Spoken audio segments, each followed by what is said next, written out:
Hello and welcome everybody to this week's JPI Urban Europe Urban Lunch Talk. I hope you're sitting comfortable and you got a coffee or tea for yourself or a cold beverage. Maybe you have some lunch while listening into this webinar, or maybe you have some breakfast or even dinner, depending where you are. Today's topic of the Urban Lunch Talk deals, and I have to say once again, because we had one on this topic before, with dilemmas of public spaces.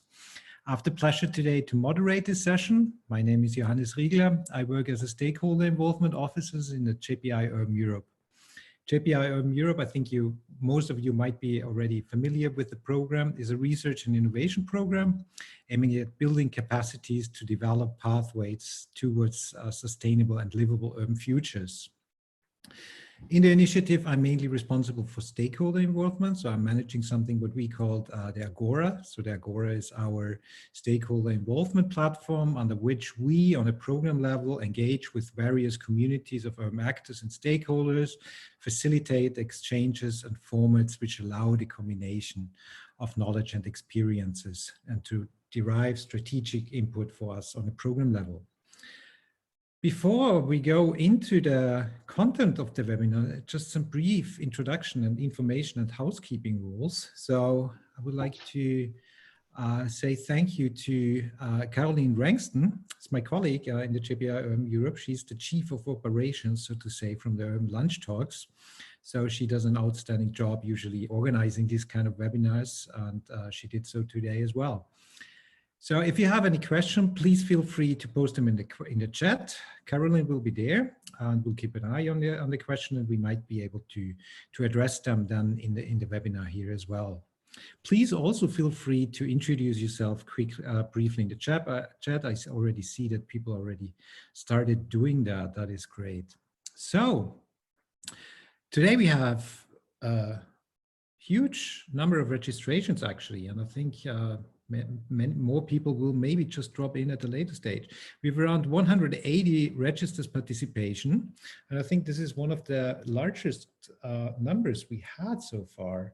And we, just to give you a bit of an idea of who's in this virtual room or in this online room, let me just share briefly a map which we created before the webinar with you. So you see we have really people from one second.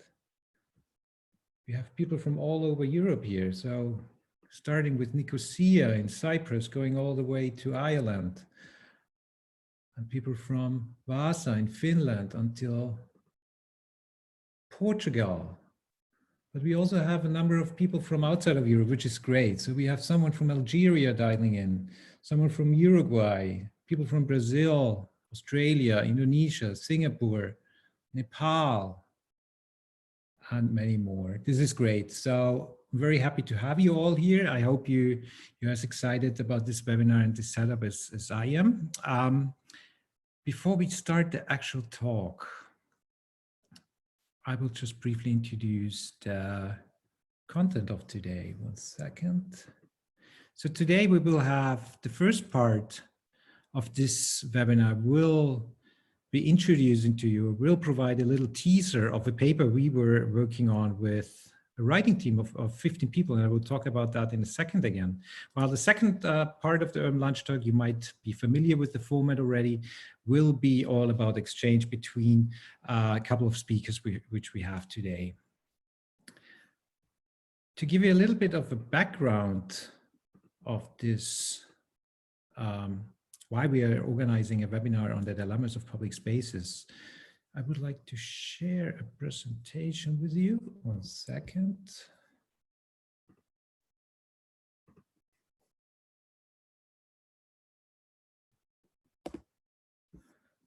So you should be able to see my presentation just now.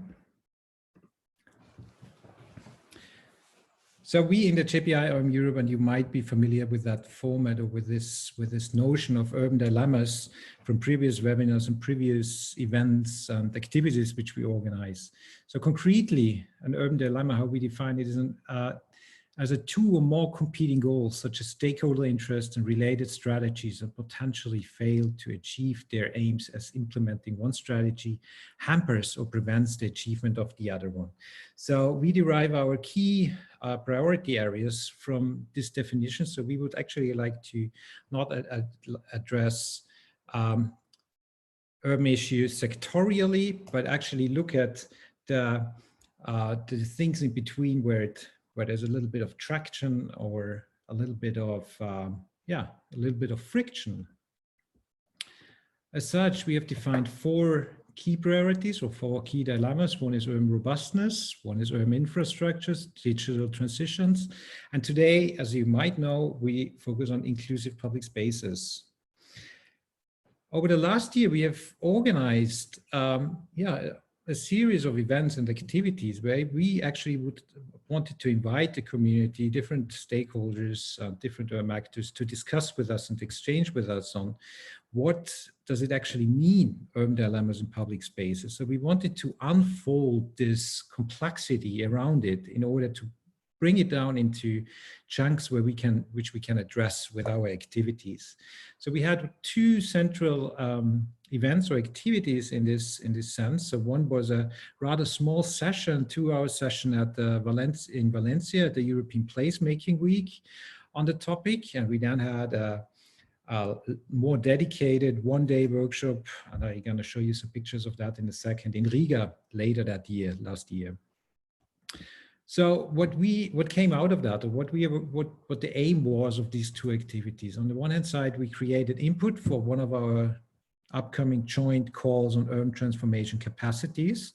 So this will hopefully be launched by the end of the year. We will have an AGORA paper, a policy paper on the dilemmas of public spaces. And we have a lot of the authors of this paper present in this call today as well, or in this webinar. They will introduce parts of this paper. And also we aimed at provide input to the urban agenda for the EU and other initiatives with these activities. Just to give you a little bit of the ideas of the discussion. So that's the smallest session at the European Placemaking Week in Valencia, where we mainly talked to, people from public urban administration attended this session, and where we started into the topic by unraveling the dilemmas of public spaces to get an overview.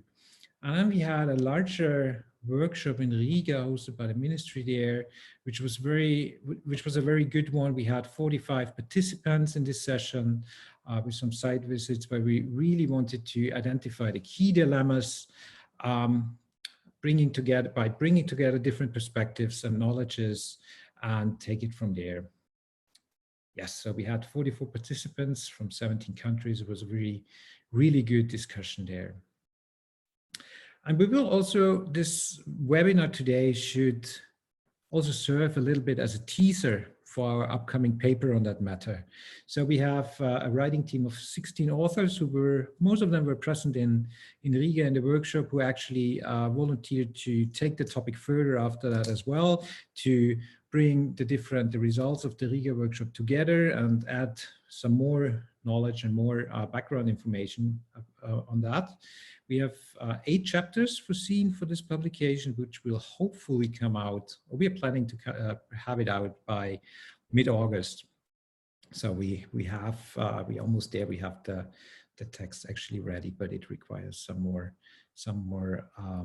editing and introduction and so on. All right, with that, I would like to start the first part of the discussion today of the webinar.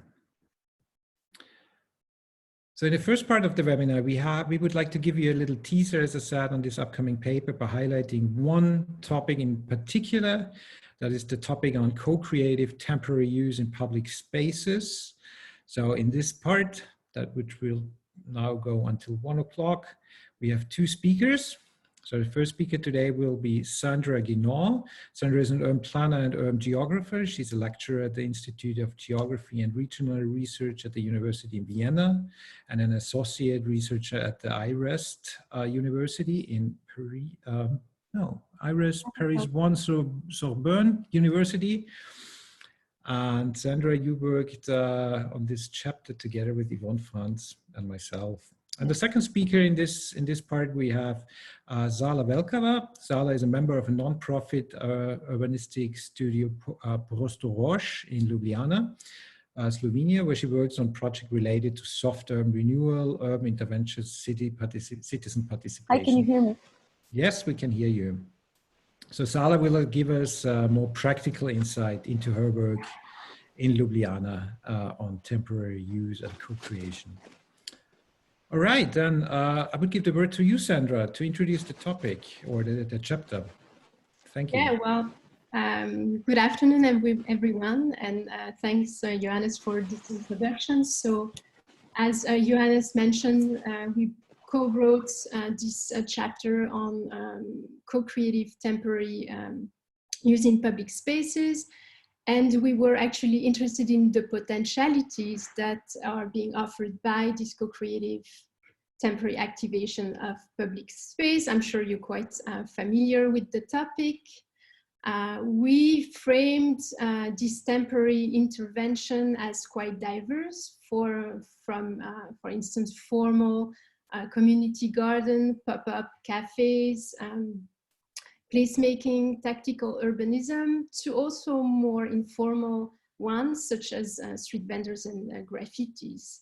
And what we found is that all these initiatives, which have very heterogeneous motivations, have in common the aim to transform public space through short-term intervention towards alternative uses that can provide counter strategies, but also critical thinking to develop new pathways.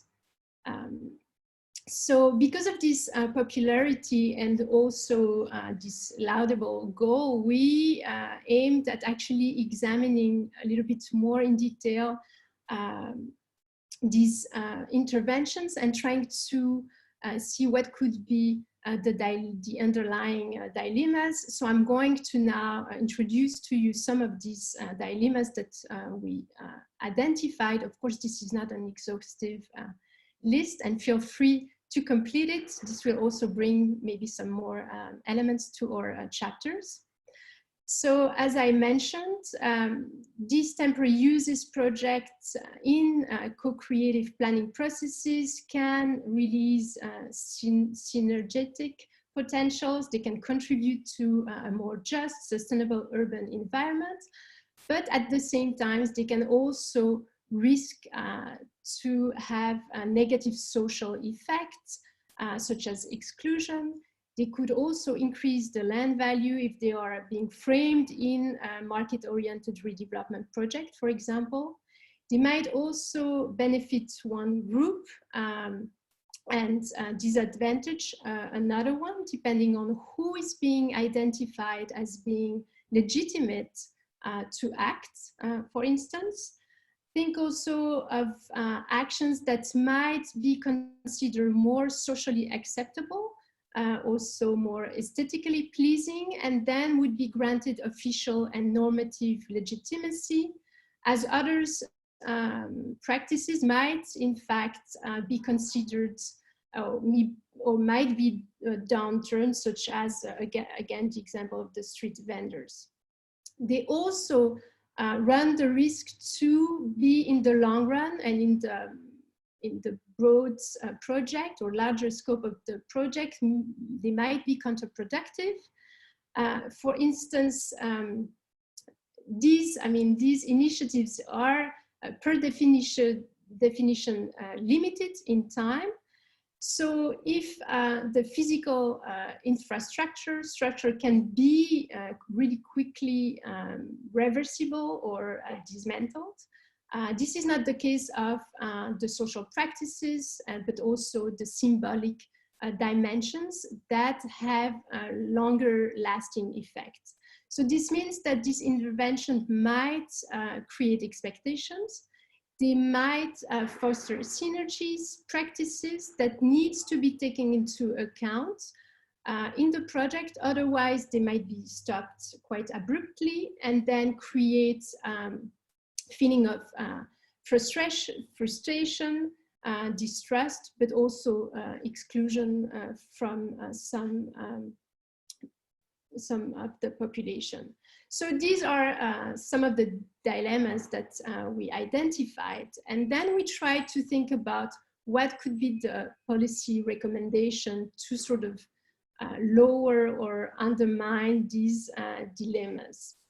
So one element which is very straightforward is actually to acknowledge the potentialities of these temporary co-creative actions by policymakers, practitioners, urban planners. So meaning that they should integrate them in their long-term planning process, but also in the implementation of future projects, but also considering them in framing public policy and urban policies. The other dimension that is important is the temporality.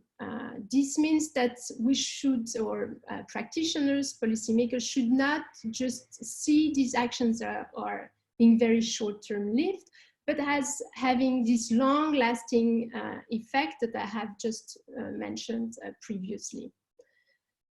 This is important for a better understanding of the future project.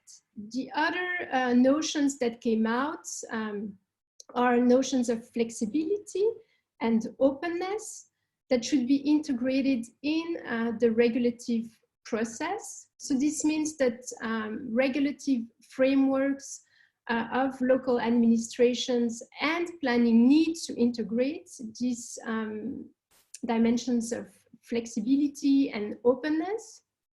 They should also be very transparent about the regulative boundaries, and this is very important, that there is a clear communication on what are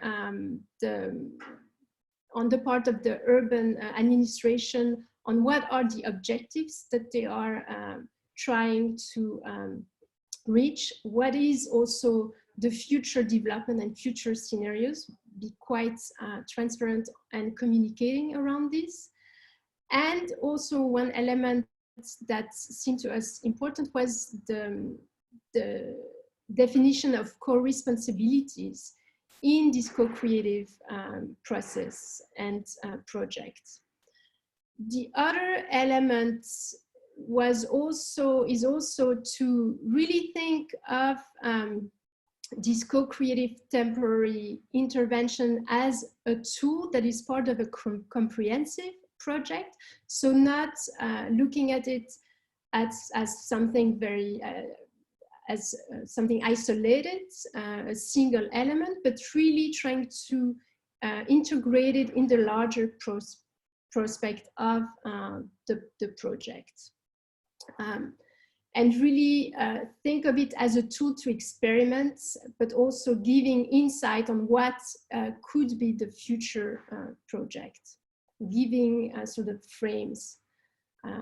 One last one is also to find an underlying value that is common to all the stakeholders, because part of this project also take place in core urban areas where the pressure on land is quite strong. We know that there are different and divergent interests, so it's important to be able to align this interest around a common value on the project to be developed.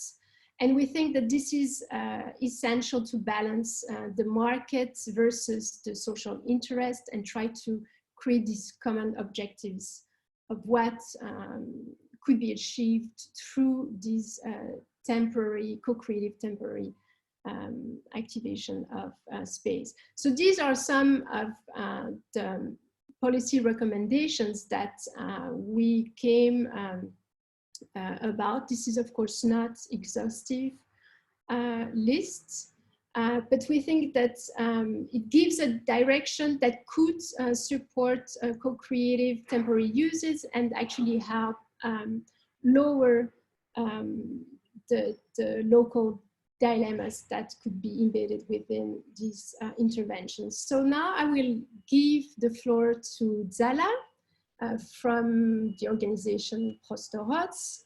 And she she also contributed nicely to this chapter, and she will give you some insights from her own experiences, but I think she will give you some nice elements on risks, but also risks, failures, but also lessons learned from the project that she conducted.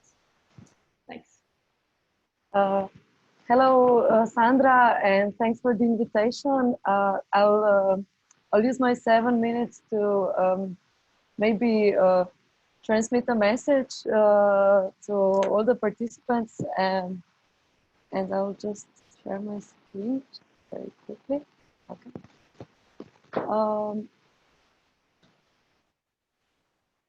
Okay. I was asked to comment on today's topic from a practice-based perspective. And in short, my answer to today's topic would be, well, if we're talking about taking action on the public space dilemma, we from practice say just take action. Be bold, don't be afraid to test, experiment, fail, but also evaluate your actions. We at Prostoroj, the nonprofit urbanist studio, are based here in Ljubljana, and we use this experimental approach to work in public space that has a complex set of issues, that has been maybe somehow abandoned, forgotten, and we often use this approach in situations where the city doesn't have the long-term vision for the space just yet, and maybe this experimentation approach might be a step forward. So I'll just guide you through some examples of our work. We use this experimentation approach to work on new traffic regulation.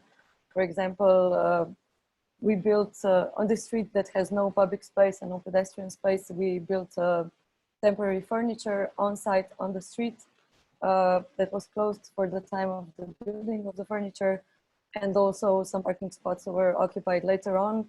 This furniture is still used by the residents. They bring it out every summer. Or in this case, this is the Čufarjeva street in Ljubljana. 2,000 school kids pass this street every day to go to school or high school or kindergarten.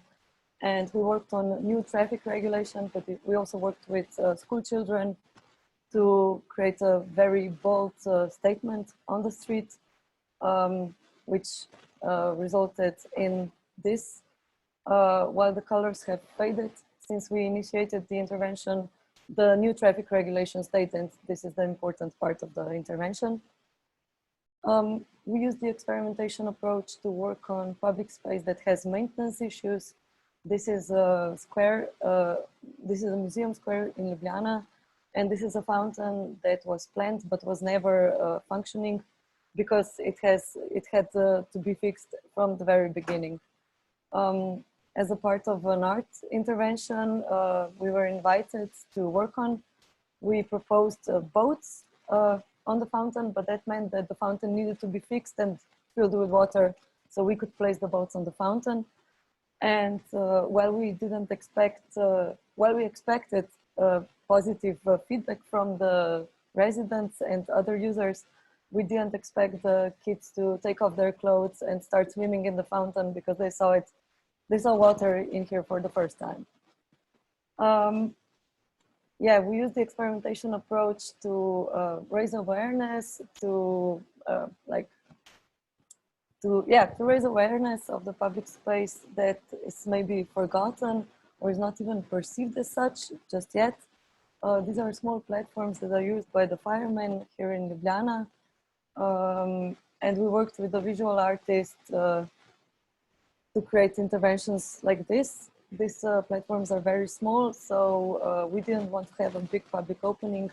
Instead, we organized intimate events like a dinner for two kayaking, small concerts to invite people to the platform and experience the space for the first time. And this is how the platforms look from the other side of the riverbank. As you can see, the bank is beautiful and it would be a shame not to use it. Experiments and tests also when it comes to public space that might be abandoned, vandalized, or even just perceived as unsafe. This is a park here in Ljubljana. Instead of focusing on urban planning or urban furniture, we put our energy into organizing a program, a 4-month-long program every summer for 5 years. And just by bringing people to the park, by organizing the events, the perception and the identity of the park transformed a lot. The closest neighbor to the park besides the hotel is the retirement home, and these are the scenes that I saw every Saturday since we initiated the program. You can take the experimentation level to the city, the city scale. Ljubljana has 280,000 inhabitants. And last year, together with the Institute for Spatial Policies and Municipalities of Ljubljana, we initiated a project called Zunaj. Here we gave power to the people. We didn't want to be in charge of the public space anymore. And while Ljubljana might look like this from the tourist perspective, this is the city center. Many people live in neighborhoods that were built during socialist time and look like this. Public space is in desperate need of renovation, and people know best what they want to do with it. We supported 10 initiatives with 500 euros and our expert support. And these are some of the results of last year's actions proposed by the people and built by the people of Ljubljana. As you can see, they vary a lot from location to location, and people use different styles, different furniture, different intervention to achieve their goal.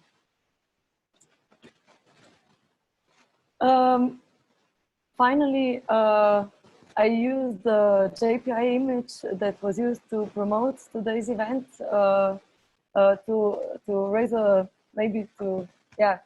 raise awareness of another issue that really bothers me personally.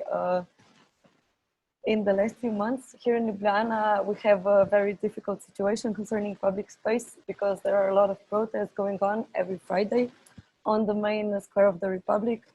And the JPI image reminded me of the image that occupied Slovenians' minds in the last week. We should be aware that we're not the only ones taking action in the public space. And this is a protester reading the Slovenian National Constitution on the square of the Republic. And these are the riot police, forcefully removing the protesters from the public space. I would love to discuss more on the public space dilemmas that are open today. This is our team at Prostorož. Find more about our work at www.prostorož.org. And thank you for the invitation again. Thank you so much, Sala. This was I really liked how your presentations basically went into each other, because what Sandra addressed in a more abstract level, you really brought down on what does it mean on the ground. And I just made some notes, and where I saw the overlaps between your two presentations is like the potential of temporary users to rethinking space or public space and creating underlying value for all people living there, create awareness by providing the flexibility to react, take on co-responsibility and ownership. That's also what you showed very well with your with this small scale interventions where you you said you gave out small grants to the to residents, and they could do something with that. It was very good. Thank you so much for both your presentations. For those who just joined now, we just closed the first part. This was a presentation of one chapter of a paper which we are producing at the moment. So the chapter was on temporary use, co-creative processes and temporary use. If you're more interested in more in this paper, follow us and subscribe to our newsletter. You will be updated when this paper comes out, hopefully in August. Thank you so much. Good, then we would start into the second part of the discussion. Or second part of the webinar. So the second part will have a different style. So we will have an exchange and a discussion among 4 people who work with dilemmas connected to public spaces on a daily basis. And I forgot to mention, Sala, you will come back at the end of the webinar and reflect on what our speakers are discussing. So I'm really looking forward to your reflections then. But now let's dive into the second part. So the main discussion of the topic for today is how to handle the dilemmas around public spaces in practice locally. There's a lot of planners and city admins to take into considerations when shaping public spaces. How can city makers work with this complexity around public spaces, how to choose between equally desired or undesired options, and what are the basics of the public space, its functions and added value. And a question which we might want to put forward, have we forgotten about the purpose and in the ocean of improvement aspects that are available? Also, we would like to touch up on the policies. So which ones help to address the local dilemmas by taking actions? Which policies can enhance the city attractiveness and status and support urban livability at the same time? So with us today, we have 4 speakers, and I would like to encourage you to switch on your cameras right now. The first one is Daniela Patti. Hello. Hi, Daniela. So Daniela Patti is an architect and urban planner, having experience from both research and municipal organizations. She's the co-founder of Eutropian, an organization providing support and advocacy, research and policy to support inclusive urban processes. Second speaker, we have Ruth Yeoman. I hope you pronounced your name correctly. Hi, Ruth. She's Hello. a fellow at the College in the University of Oxford and an associate professor of business and law in Northumbria University. And Ruth, you initiated the Meaningful City Project. We will hear about that, I think, in a second. We also have Axel Ersoy, who is an assistant professor in urban development and management at Delft University of Technology. And currently, Axel, hi Axel, you're working on the governance of the smart city, urban resilience, urban infrastructure and circular economy. Last but not least, we have Matthijs Hischemöller, who is a senior researcher and lecturer at Drift Institute at the Erasmus University Rotterdam. And you're also the project coordinator of the Smart U Green project funded by the JPI Urban Europe, which deals with governing conflict perspectives on transformations in the urban-rural continuum. Great to have you all here today with us. So we collected, with the registration, we collected questions from the participants, which we would like to address to you now. We picked out some. And I would like to start with you, Daniela. One question from the audience which came in, and it might be a little confusing to unpack at first, is public space that accessible for all a dystopia?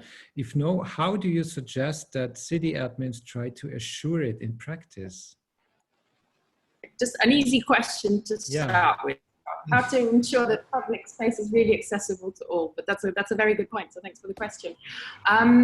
So I would say that one of the things that we have to take into account when considering the accessibility of public space is, aside of the many things that were mentioned also before, and I really appreciate what Sala was saying about the situation in Ljubljana, for which, to be very honest, I think there is very little discourse around Europe about what is happening in many of our neighboring countries because of this COVID, or maybe this is the Italian bubble, because in Italy now everything is about the COVID.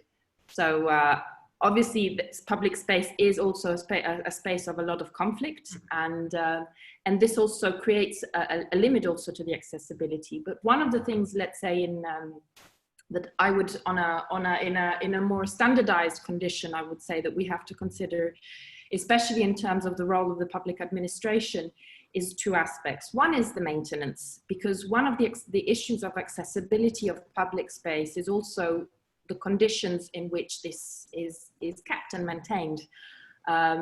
And this is something that we see increasingly, that the public administration is developing processes of collaboration with civic in their broad variety to co-manage the spaces, co-design them, co-development. So a lot of the experiences of placemaking, for example, we have within the JPI Urban Europe Place City project that is experiencing on placemaking actions. And this is definitely one of the directions, because it's not only about setting it up, but it's really on the long term to maintain it.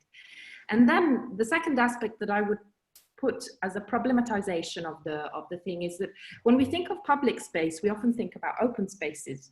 We think of a nice plaza, we think about maybe a park. They're not easy to maintain. I don't want to simplify too much the discussion, but let's say that the level of complexity is slightly lower than if we consider about public spaces that are covered, that are buildings. The level of complexity for that type of public spaces is much higher. How do you maintain the costs of such spaces? How do you manage and program them? Who has the access and under which conditions? How do you have also, for example, renovation? Because often these spaces, for example, might need, for example, to be, refurbished and so on. And this, I think, is the level. This is the new frontier, I think, of co-governance in public spaces. So, for example, we have, for example, a project called Generative Commons that is looking into, throughout Europe, regulation processes for the urban commons, and how can public administrations, together with local NGOs and participants, develop legal toolkits also to develop commons, and so regulations that support also the commons, not only for public spaces, but also for buildings, which are obviously much more complex. So looking into the management, the coordination, the financial schemes on how this can be developed.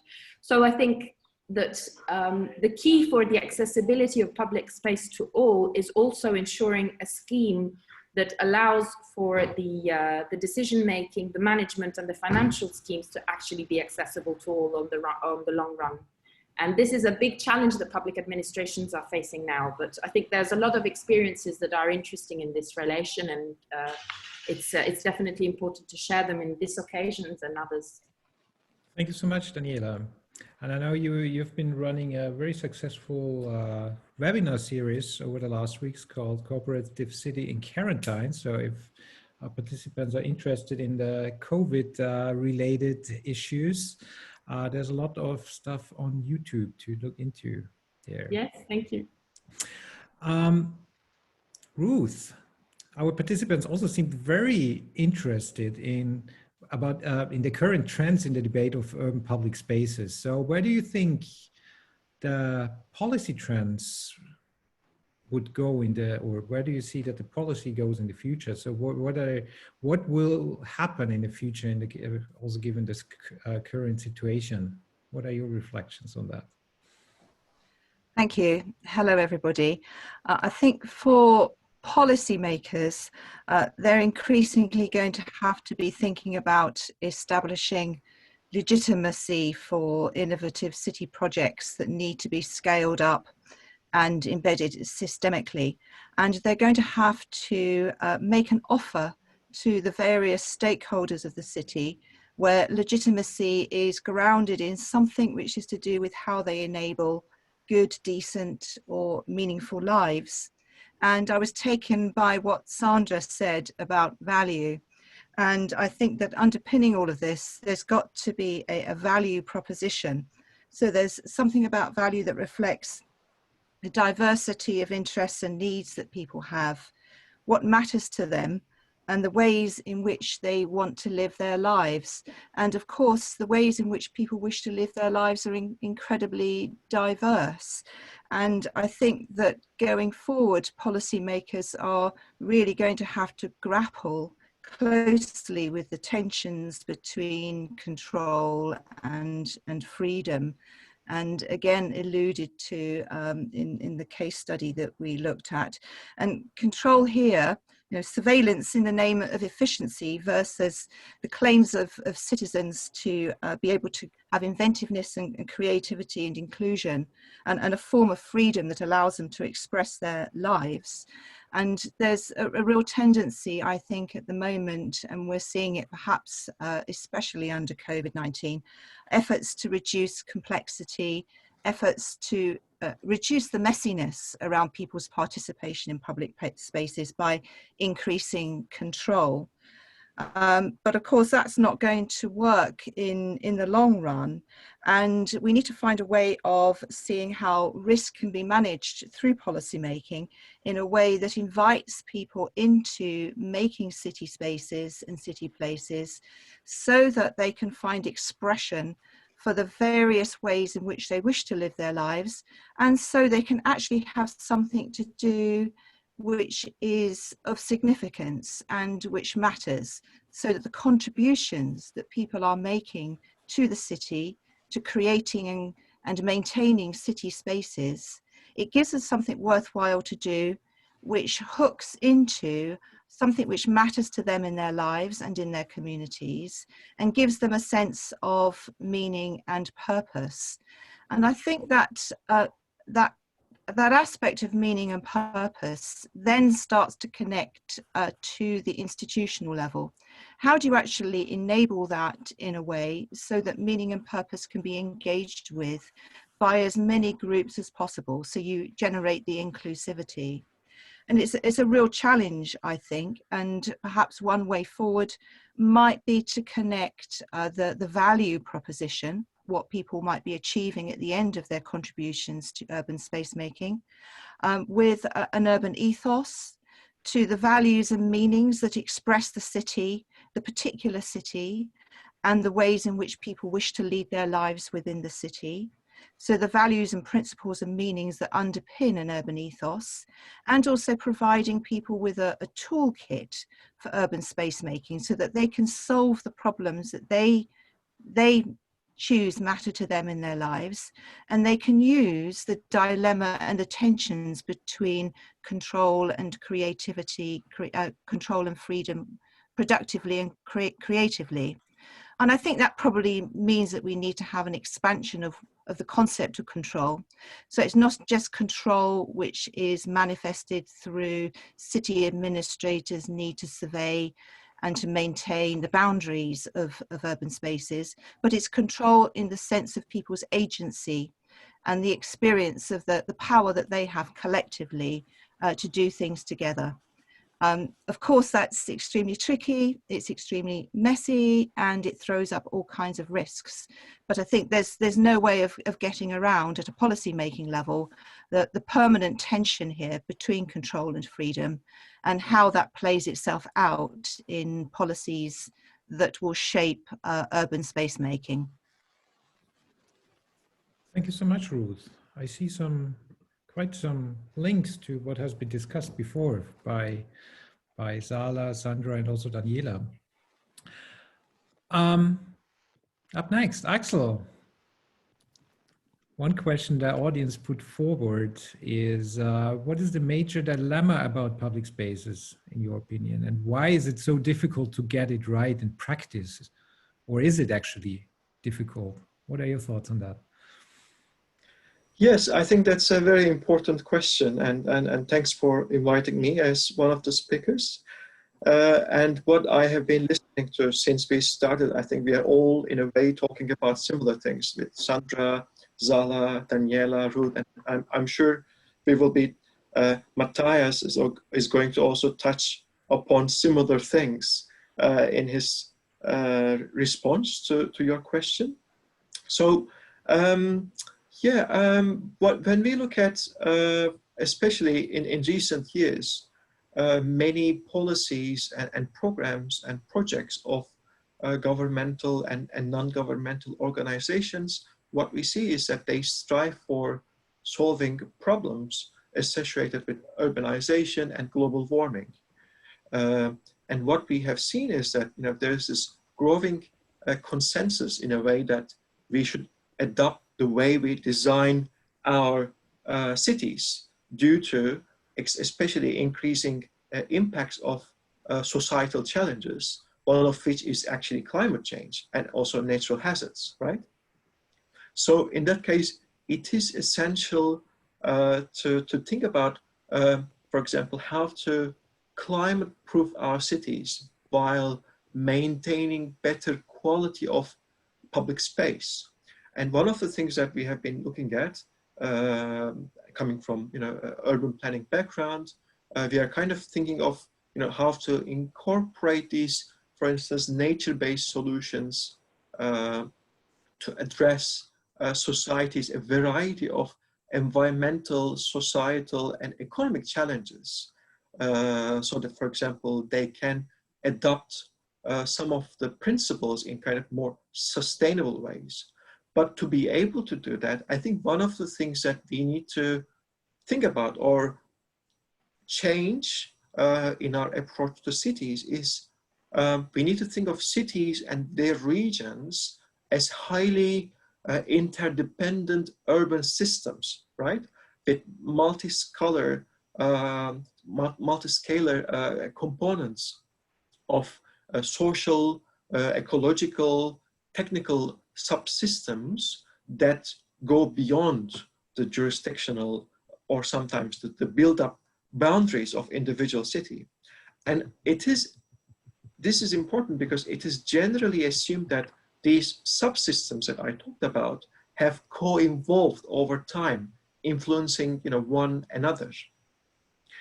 And the important thing is that when we think about these components, they cannot be understood in isolation, and the interaction between these subsystems of an ecological, technological, and societal nature is key to understand the overall system's behavior or overall characteristics of a system. And when we think about societal challenges that you referred to at the beginning, and my colleagues referred to that, what we have seen is that these societal challenges, especially climate change, are in a way challenging the way we have produced our cities and public spaces especially. It also challenges their design, the design of public spaces, the process. And in a way, we are now confronted with the fact that we need to climate-proof our cities and thus public spaces. But of course, sometimes this is not very straightforward, because when we are thinking about these, let's say, nature-based solutions, we know that these kind of principles can bring together different elements of sustainability, environment, society, and economy through the design of structure that are based on natural processes. But the main dilemma actually remains as the trade-off between these elements. But luckily, what we have seen is that, especially at the policy level, there are some changes. I mean, unfortunately, what we see is there's still strong focus on economic growth, which is problematic because we have seen that it has led to an unsustainable development of cities and their regions. But the policies are actually suggesting that we really need to think about more cleaner, greener, and also accessible cities. I mean, when we look at, for example, Societal Development Goal 11 or the new urban agenda, they really call for attention for these the new way of thinking, but also at the same time urban and hinterland connection and the role of local innovation in providing solutions that work in particular context. And that's important because I think the examples we talk about most of the time, they're all different. So it is important to understand the key functions of local areas and how they play a crucial role in developing new ecosystems, where innovation and adaptation, for example, takes place between people who understand that sustainable outcome requires relationships based on cooperation and shared values.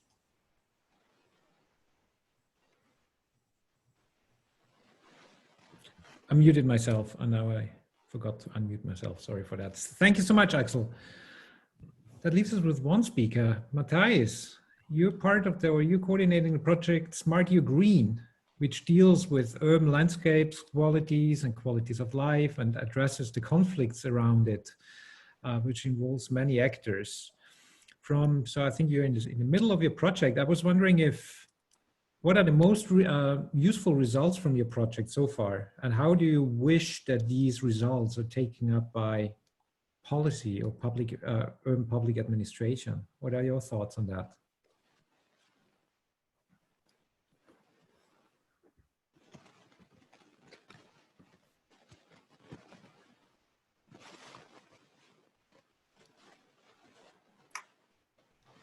Caroline, can you help maybe unmute Matthias? I'm not sure if the host can do that. I think he's unmuted soon. Hi. Yeah. Okay. Hi. Hi. Yes. First of all, maybe I will not go into detail, but this project that we do, this Smart Urban Green project, covers a wide diversity of urban regions in Europe, like in the Netherlands, France, Italy, Croatia, and also Belarus and the Russian Federation. So we could expect that the stakeholders in these regions also would express a lot of different perspectives and views, which is to some extent the case.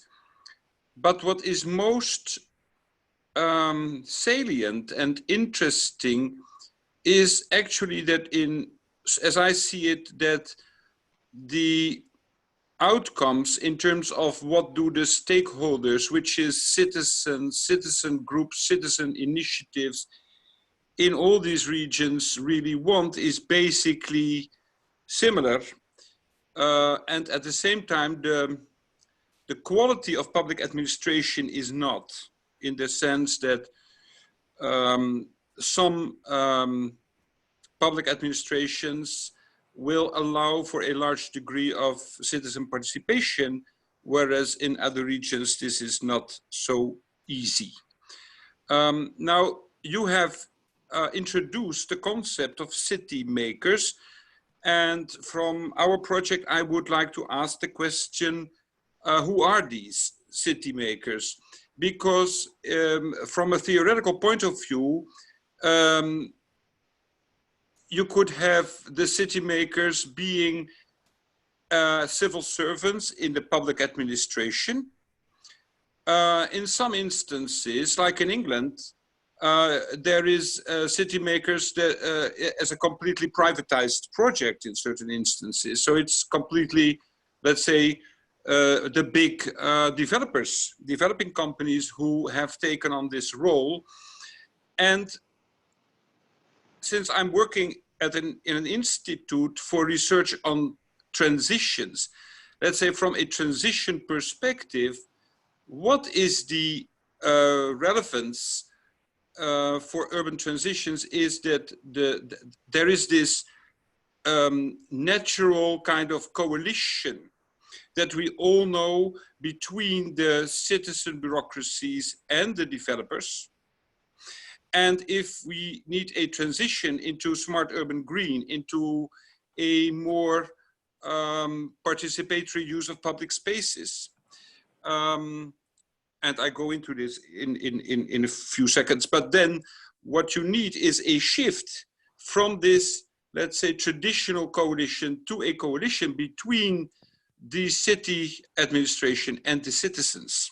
And from some kind of economic and financial perspective, this is a difficult kind of shift, because whereas developers normally bring in employment and money to a certain extent, they also make a lot of money, but they also bring in money to cities, and they solve city administration's problems. Citizens, normally they want subsidies, they ask for all kinds of permits and support from local administration. So in a certain sense, they are a pain in the ass. And still, if you want to have a co-construction and you want to do justice to democratic processes, you need to make this transition where there is more space for citizen initiatives. And this is exactly what we also have tried to investigate, because then the problems have not been solved. No, the problems also start again, because also among citizen initiatives and yeah, within all these groups of stakeholders, there are different perspectives on what makes for a good quality of an urban situation. Urban quality is a contested concept. For example, some stakeholders like order, whereas other stakeholders might like more of a chaos. But what comes out, and what is, I think, very relevant in our project that comes out of it, is that the people that we talk to, they all identified a need for more public space where they can have joint activities, which is very sad actually that we're now in the Corona era, because exactly what people need and what people say they want is not the individuality at home, but in addition to that, more public spaces where they can do more joint or individual kind of activities with more greener spaces, more kind of historical places. The picture that we showed pictures at one stage in the project, and the picture that scored highest was actually a riverbank in the place of Pskov in the Russian Federation, a riverbank that was well maintained. There were people walking, there were children playing, there were youth doing sports, there was a lot of green, there was a lot of water. So the water also plays a large role in our project, of course, because we have to go for the climate adaptation, as one speaker already mentioned. So what I want to stress here is that what people need actually is to themselves also take ownership, so to say, of these public spaces. And this will have to bring about a kind of a revolution with regard to the regular and normal way that administrations operate. May I put this in F for now as our, I would say, major contribution maybe to your urban dilemma paper. Thank you so much, Matthias. I would also, you raised one question, who are city makers? And I would actually like to put that question forward to Sala. Maybe she can reflect to that in her closing statement, because I think that might be very interesting from your perspective. Good. Yeah.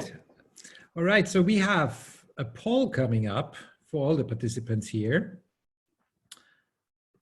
Yes, so these are what you see here, what you can choose between. These are all chapters of this paper we are putting forward, or we are currently working on. And the question is, what do you think is what dilemma is the most, where's the most need for addressing that dilemma in policy in your city? And if you have some reflections why, please put that in the chat. If you think like this is not very helpful, then you can also put that in the chat. If you see that these dilemmas or these topics which we address with this paper do not fit with your work or your focus of work, and then please just comment on that and we can take that up in the discussion why.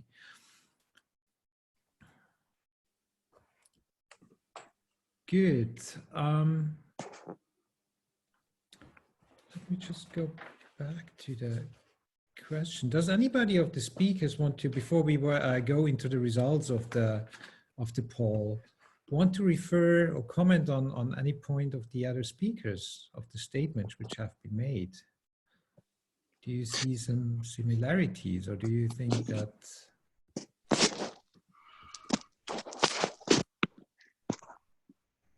May I say something? Absolutely.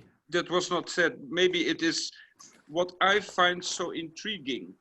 And this is looking, I think across Europe. For example, there is a regulation in many municipalities that the grass in a lawn may not be longer than, let's say, 15 centimeters. What I try to say here is that there are very regulations that in times of the transition to sustainability look so strange, but they really exist. I mean, there are, what I now cite is, I think it's an Estonian regulation, but we have it also in the Netherlands. And what I want to say here is that we should also consider that public administration uses rules that are, you can just execute these rules and do not think about it, but if you start thinking about them, they are really so far away from what you would consider reasonable these days. So it's not the citizens who come up with strange ideas, it's also the existing administrations, so to say. Mm-hmm. Perhaps I could add to that. I was thinking as Matthias and Axel and everybody else were talking that city administrators need to be very careful not to waste people's times and energies. And it's very important to think about, well, people are going to co-create urban spaces, but then what are they actually going to do in those public spaces?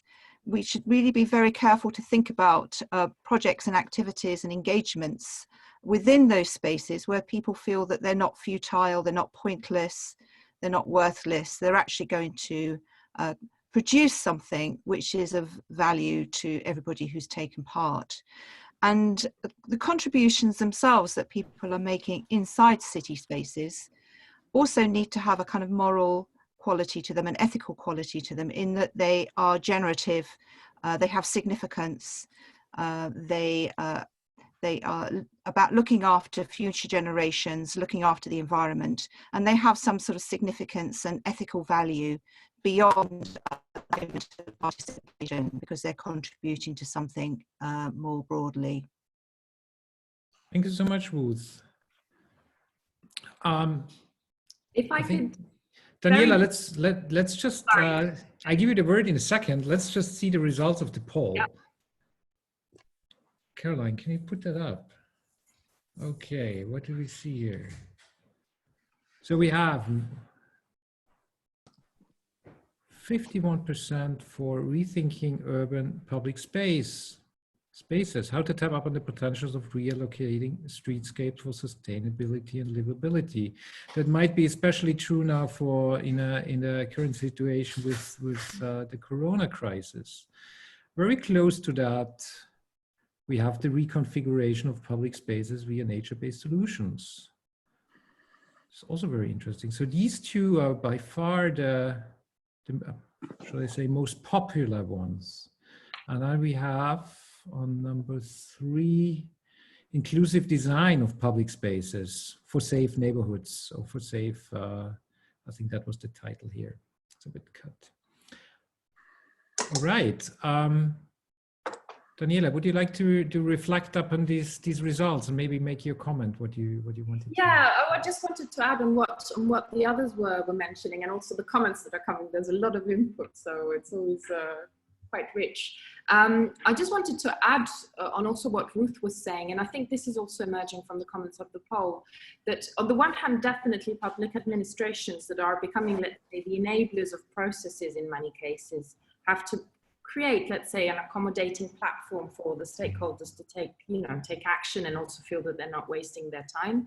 On the other hand, though, we also see that there is an increasing role that organized civic groups, which can be social enterprises, that can be NGOs, are taking action and co-creating in a way that is then not leaving it up to the administration to lead. Actually, they're leading the process, and then the public administration is just enabling and making it sort of formally possible. And this is something that we see more and more happening. And I think this is actually the challenge now, on the one hand, to ensure, because this might be also not always done in good faith, let's say. If it's somebody that is from not the public administration, it's a bit difficult. You have to have also processes for which you should make sure that, you know, it is ensuring inclusion and not just being, for example, a specific interest group. And I think that this is where also Axel, for example, was really promoting, you know, the connection with EU policies, EU urban agenda. There's a lot of discussion around this now. And we were discussing with this, Johannes, just last week, we had a panel within Cooperative City and Quarantine, which was focusing more on policy and the role of social entrepreneurship for inclusion. I think this is the moment in which we have to also make sure that we push forward all the work that is being done by the different projects in, let's say, really being very fast in addressing policy and funding now, because this is the moment in which decisions are being made. So this is why with Johannes, we were discussing the manifesto that we just published for promoting post-COVID cities, inclusive cities. And I think this is the moment that we really have to push forward this with the contributions also of all the other panelists and so on. And I think this also relates to many of the things that were mentioned also in the polls, because this is also the opportunity for ensuring inclusion, for ensuring innovation in public spaces. Thank you so much. Also, just connect to what you just said, Daniela, in the panel we had last week. I think it was I saw some similarities to what Ruth said. Ruth added a bit from another angle on the COVID crisis to find, to work with this tension between control, security, and freedom related to the COVID crisis. But we actually discussed a bit from the initiatives and projects which came out of this COVID crisis in public space, but in general, just cooperative new practices or practices which have occurred, tested, formed during this crisis. So it would be good to just discuss what can we learn also in times when there's no crisis. What can we learn from this time we are going through at the moment and have been going through over the last few months? What can we learn from that in a more in a non-crisis setting, and how can we go forward with that? That links very much to our understanding of urban robustness. I would like to give the word to Axel. Do you have some reflections on the discussion at the moment? Yes, I do. It's really nice to see the distribution of the poll, and in a way, also to follow up on what you have been discussing right now. When we think about the pandemic, for example, the societal challenges, and also what is, I think, interesting for me also is that the speed of change and also the complexities we face, whether it is the pandemic, it is climate change or other migration, in a way, all these things change the way we look at cities, which is kind of maybe more, used to be more linear. And also maybe, we used to kind of think we can really define problems and like and identify those problems very easily. But what we have seen is that these kind of societal challenges and the problems that we face, they are really complex. That's why we call them wicked issues.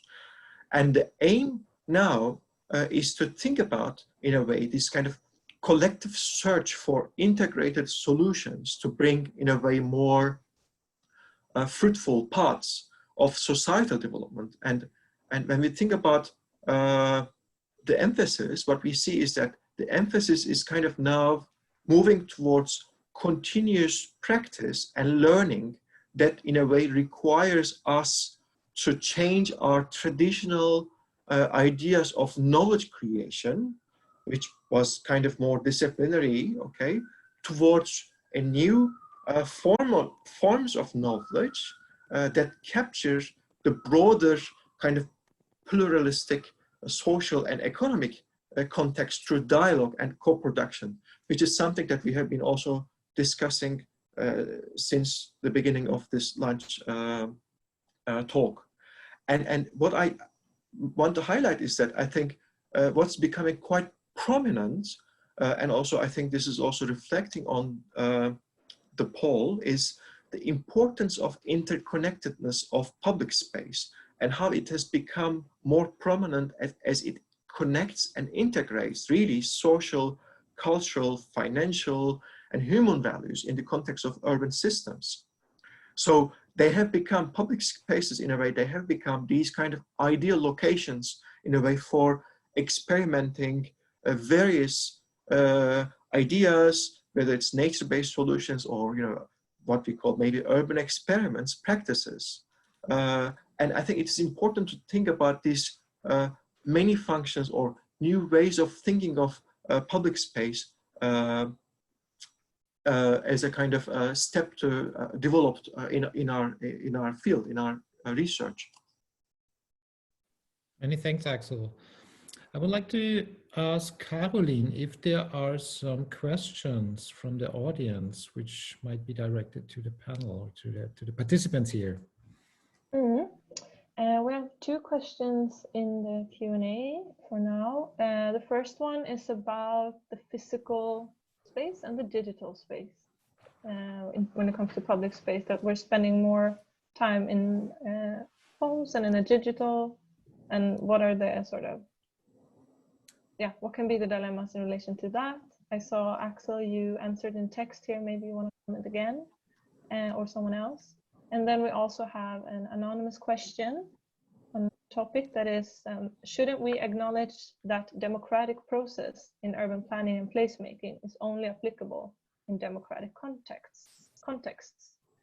And even in democratic contexts, there is further fragmentation due to private public spaces.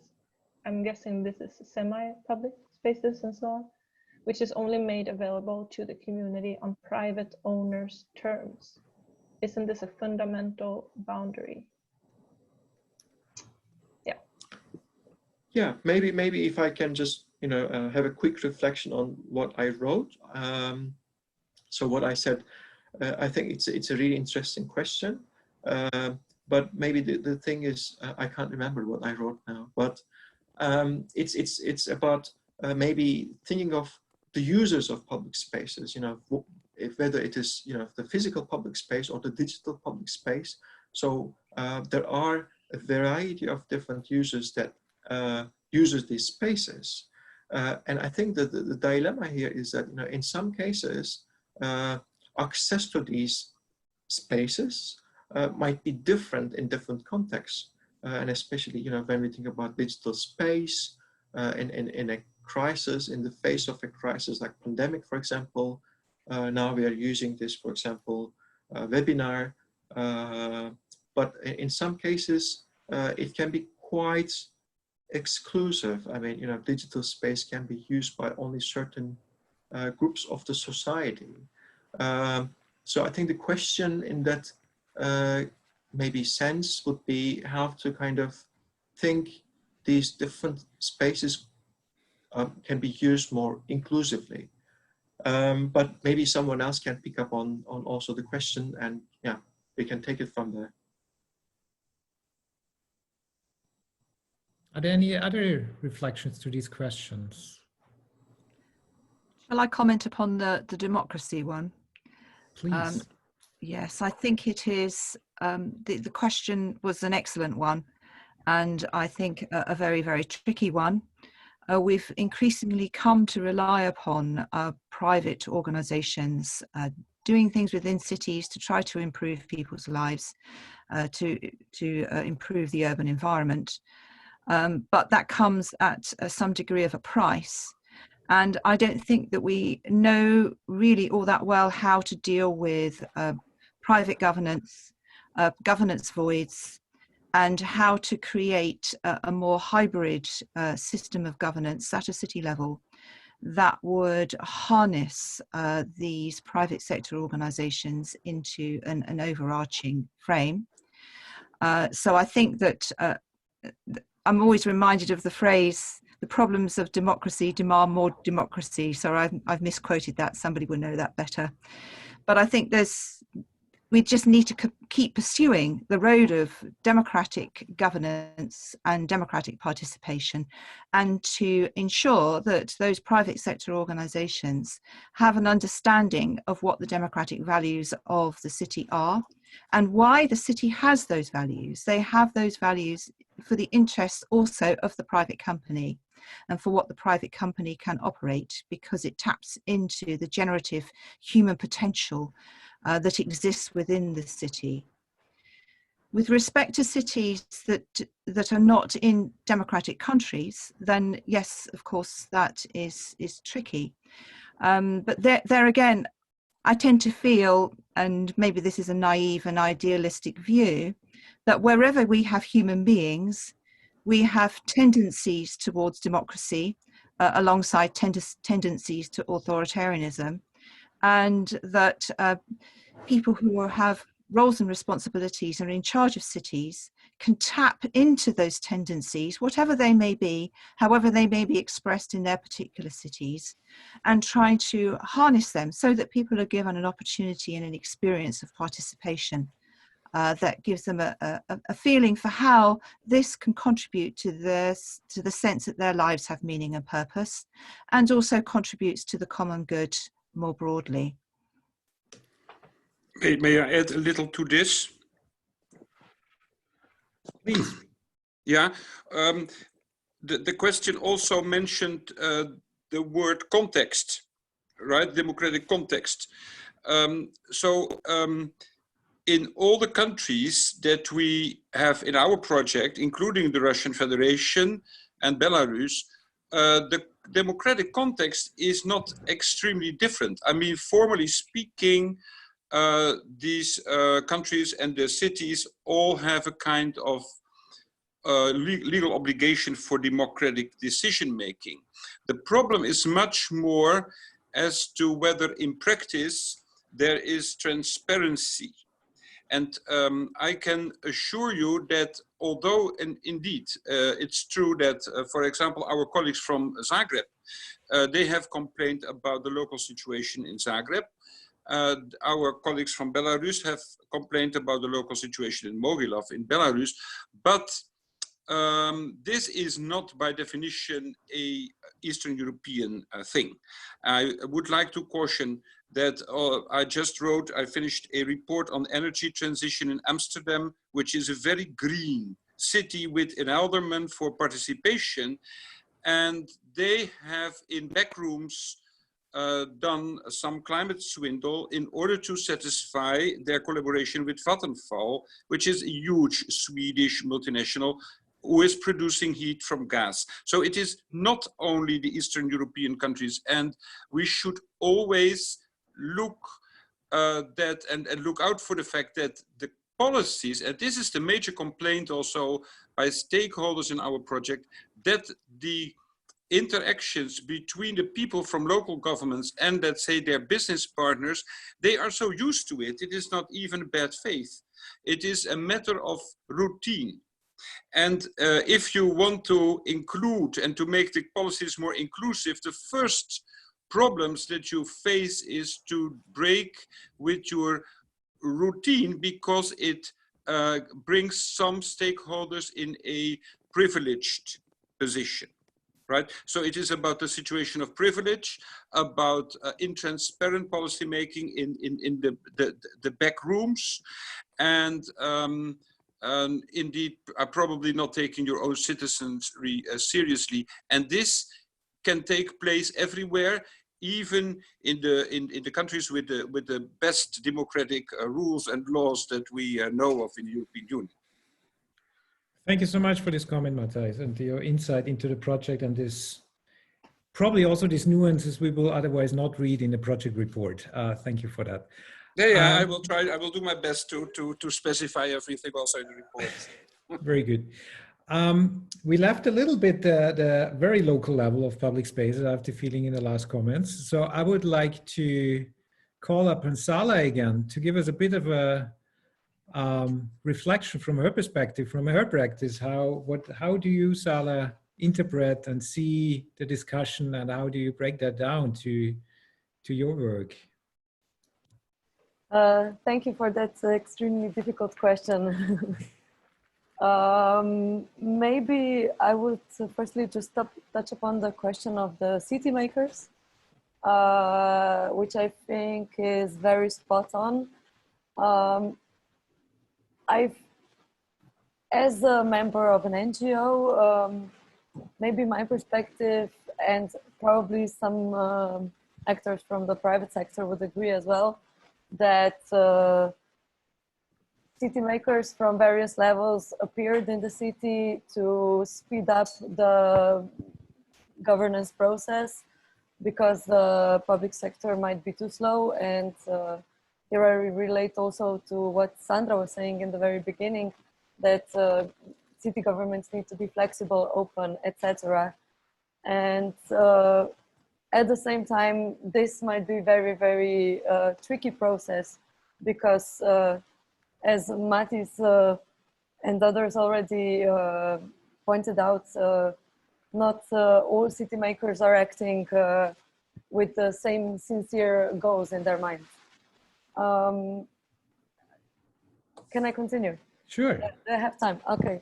And here I would also want to comment on what Axel was saying in the beginning, which I think is extremely crucial, and that the major dilemma in our cities is the climate change and the societal change that comes with it. And here I think this interplay between long-term and short-term actions, and long-term and short-term city making comes into play, especially in terms of producing a real change, or only just producing greenwashing projects, spectacular public spaces that are used only for marketing purposes. And more so in the digital public space in the end. So here is also our internal dilemma as Prostoros. What are we producing when we are working on projects that I showed in the beginning? And here I would like to conclude with what Daniela said in the beginning, that sometimes it comes to the boring, uninteresting aspects of the public space, such as maintenance in the long term, which in my opinion is probably the most crucial thing that might be ensured when you start an urban innovation project. So how will the project live after the PR photos are taken, after the opening event is finished? Thank you so much, Sara. Great, then we are almost at the end of this 14th edition of the Urban Lunch Talk. I would like to give the floor to everybody of you, also you, Sandra, for some final remarks by everybody. So the question would be, what is your best advice for a public urban administration to take action and to address the public space dilemma? So if you could pin that down, what would be your suggestion in 2 to 3 sentences? Axel. Okay. Yeah, in 2 to 3 sentences, that's a difficult thing to. But what I would like to, what I would like to do is actually to refer to a phrase. I'll just type it here. I don't know if you have heard of this phrase, a curate's egg. I mean, I use this phrase in one of the things that I published a while ago. So basically, it means that something has got good parts and bad parts in it. But we kind of tend to ignore the bad parts, and we try to see the good parts, and then and try to kind of enjoy it while trying to ignore the bad parts. And the thing about public spaces, actually, it's a bit like a curate's egg. So it has got good parts in it, it has got bad parts in it, but we kind of tend to ignore these kind of challenges and the dilemmas that we have been thinking about since the discussion started. And for me, I will re-emphasize the interconnected nature of public spaces and the way it has become more prominent recently. And I think this is an important part of public space, and for policymakers and for academics and for everybody, it is important to think a kind of wider or attach wider meaning of public space and how we can think about public space in relation to other parts of the city in the context of economy, environment, and society, technology, and values. So I think it is an important thing for us to consider. So that would be, my advice. looking at Thank you. from more like an interconnected perspective. Thank you, Axel. I know it's difficult to put that into 2 to 3 sentences in general, but Matthijs, could you pin that down for us from your perspective and from your project? What would you think? What would you advise to address the dilemmas around public spaces in general? Now, as for me, I would advise to start including the citizens' initiatives and taking them extremely seriously, and also realizing that privileged positions for certain, let's say, old boys network parties are not the way to move forward in these areas of sustainability. And I could add a lot more, but let's leave it here also with respect for the time. Thank you so much. Ruth, what are your reflections up on that? I think that for me, what's coming out of all of these discussions is the need for us to take a close look at the associational fabric of the city that lies between the citizens as urban space makers and contributors to making the city, and to city administration and governance. And I think that when we're thinking about the mediating role of associations, then we need to think about their ownership structures. We need to think about the way in which the work is designed and arranged within those organizations, so that citizens who are also workers can find their place within that associational fabric. And we can ensure that the fabric as a whole is harnessed into the values and principles of the city, and what it is that the city needs to achieve to address its challenges. So I think that's where I would like to see more effort put by policymakers and also by academics, is thinking about the associational life of the city. Thank you so much.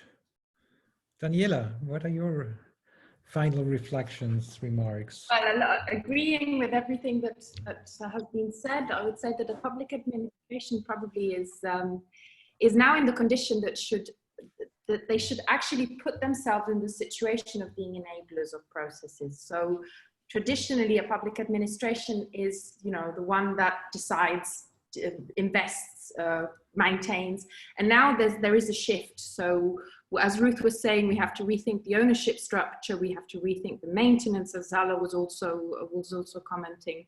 And I think this is really an effort in public administration to really rethink its role. And I think this takes also a bit of time to actually train also people in the public administration to be able to address this shift. Mm-hmm. Thank you, Daniela. Sandra, do you have any final remarks? Your microphone is off. Yeah, I might sound a little bit repetitive, because I think that everything has, a lot of things have been said already, reflecting on the questions of equity, the place of values, local values, practices within shaping also collectively these public spaces. What I would add to that is not to forget, and this was, I think, the last image of Zala, the political dimension of public space, a space of expressions and also contestations, because I think that then public administrations can also learn and get a lot from these contestations and expressions, political expressions. Thank you, Sandra. Zala, last words?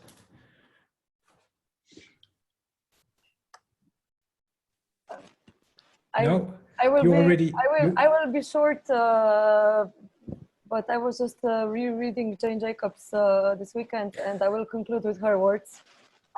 So I agree with what others were commenting, but I would just add that use localized knowledge to produce solutions, and because you might come up with a very different thing that you started in the beginning.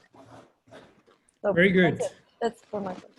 Thank you. Very good closing statement also. So if you're now more interested in addressing public space or the dilemmas of public spaces, again, we have a paper coming out in August. You will hear about that with our newsletter. I think it will be a nice summary of these of this process, which we were running now for a year to unfold the dilemmas of public spaces. The chat will keep open for another 15 minutes if you want to tell us or the panel something, or if you have some more questions. And last but not least, I would like to again thank Caroline Rankston for organizing this webinar. It was a pleasure to moderate this webinar. And of course, thank you all for your time, your participation. Also to the speakers for your insights and your contributions. I'm sure we could go on for another couple of hours with this, but it was very good to have you, and thank you all for having us. Okay, Thank you. Thank you. Bye-bye. Bye. Bye. Thank you. Thank Bye. you. Bye.